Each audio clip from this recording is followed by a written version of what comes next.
शुक्लांबरधरं विष्णुं दशवर्णं चतुर्भुजं प्रसन्नवदनं ध्यायेत् सर्वविघ्नोपशान्तये।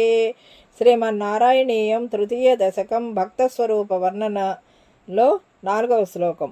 ముని ప్రౌఢారూఢాః ముని ప్రౌఢారూఢాః ముని ప్రౌఢారూఢాః ముని ప్రౌఢారూఢాః జగతి ఖలు గూఢాత్మగతయో జగతి ఖలు గూఢాత్మగతయో జగతి ఖలు గూఢాత్మగతయో జగతి ఖలు గూఢాత్మగతయో భవత్పాదాంభోజస్మరణ విరజో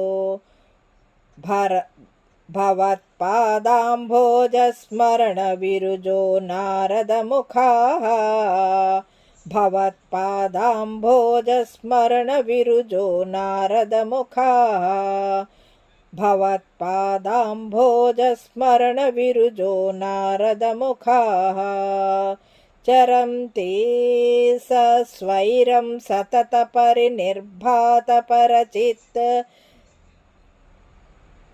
సదానందాద్వైత ప్రసర పరిమగ్నాః కిమపరం చరంతి స్వైరం సతత పరినిర్భాత పరచిత్ సదానందాద్వైత ప్రసర పరిమగ్నాః కిమపరం చరంతి స్వైరం సతత పరినిర్భాత పరచిత్ సదానందాద్వైత ప్రసర పరిమగ్నాః కిమపరం.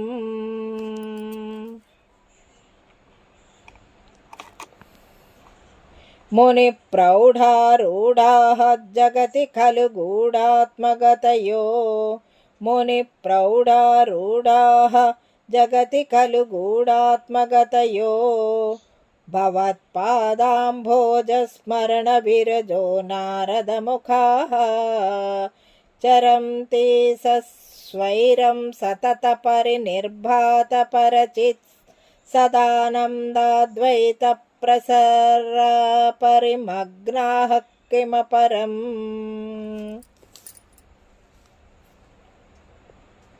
స్వామి, రహస్యమైన ఆత్మజ్ఞానాన్ని కలిగిన నారదాది మునీశ్వరులు ఎందరో నిత్యం నీ పాదపద్మాలని ధ్యానిస్తుంటారు. వారు అలా ధ్యానించటం వల్లనే ఎలాంటి బాధలు లేకుండా సదానంద భరితులై స్వేచ్ఛగా సంచరిస్తున్నారు. వారికి ఇంతకంటే వేరేం కావాలి? ఇదండి ఈనాటి వీడియో. ఈ వీడియో కనుక మీకు నచ్చినట్లయితే లైక్ చేయండి, షేర్ చేయండి, కామెంట్ చేయండి, సబ్స్క్రైబ్ కూడా చేయండి. మరిన్ని వీడియోలు కావాలంటే బెల్ ఐకాన్ని నొక్కండి. Thank you very much.